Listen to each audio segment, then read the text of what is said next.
B-52 second added to aircraft carrier strike group rushing to Middle East to confront Iran threats. The Pentagon is rushing additional military muscle, including B-52 bombers, to the Middle East to counter Iranian threats to U.S. troops on the ground and at sea, the Pentagon announced Tuesday. The announcement follows 2 days of increasing alarm over threats from Iran. National Security Advisor John Bolton said Sunday that the USS Abraham Lincoln aircraft carrier and bombers were being sent to the region. Meanwhile, senators from both parties urged the White House to move cautiously. By Monday, Pentagon spokesman Charles Summers was pointing to indications of heightened Iranian readiness to conduct offensive operations against U.S. forces and our interests. On Tuesday, the Pentagon fleshed out the nature of its response.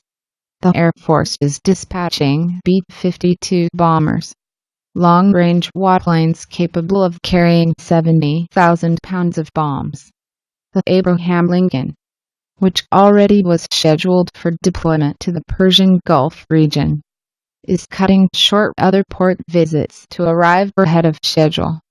The aircraft carrier, with a wing of warplanes and 3,000 sailors aboard, is accompanied by the USS Leyte Gulf, a guided missile cruiser, and 4 destroyers, the USS Bainbridge, Gonzales, Mason and Nixie.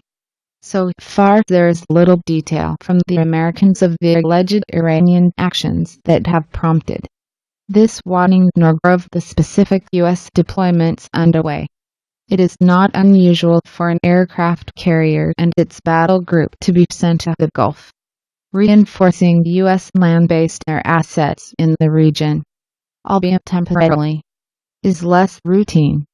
Washington has itself been turning up the pressure on Iran over recent months, designating the Iranian Revolutionary Guard a terrorist entity, toughening up oil sanctions and so on. But the Trump administration's goal is unclear. Its spokesmen insist that they do not want war with Iran, but they can also barely hide their enthusiasm for regime change in Tehran. So is this U.S. move an attempt to guarantee the existing uneasy status quo, or is it an attempt to turn the screw even tighter?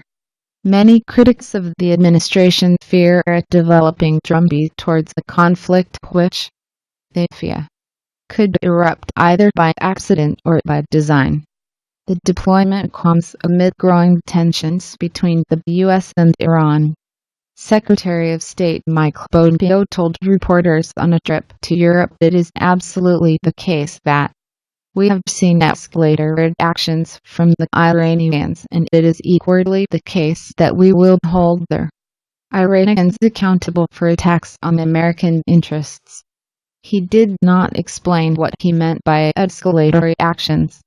However, he added, we have good reason to want to communicate clearly about how the Iranians should understand how we will respond to actions they may take. Last year, President Donald Trump unilaterally withdrew from a landmark nuclear deal the U.S. and other nations had agreed with Iran in 2015. Under the accord, Iran had agreed to limit its sensitive nuclear activities and allow international inspectors in return for sanctions relief.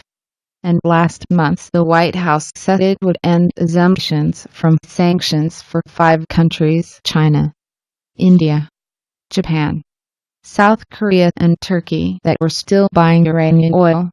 The Trump administration hopes to compel Iran to negotiate a new deal that would cover not only its nuclear activities, but also its ballistic missile program and what officials call its malign behavior across the Middle East. Israeli government officials said that the framework deal will be remembered as a historic mistake if an agreement is reached on the basis of this framework. It is an historic mistake which will make the world far more dangerous, said the officials.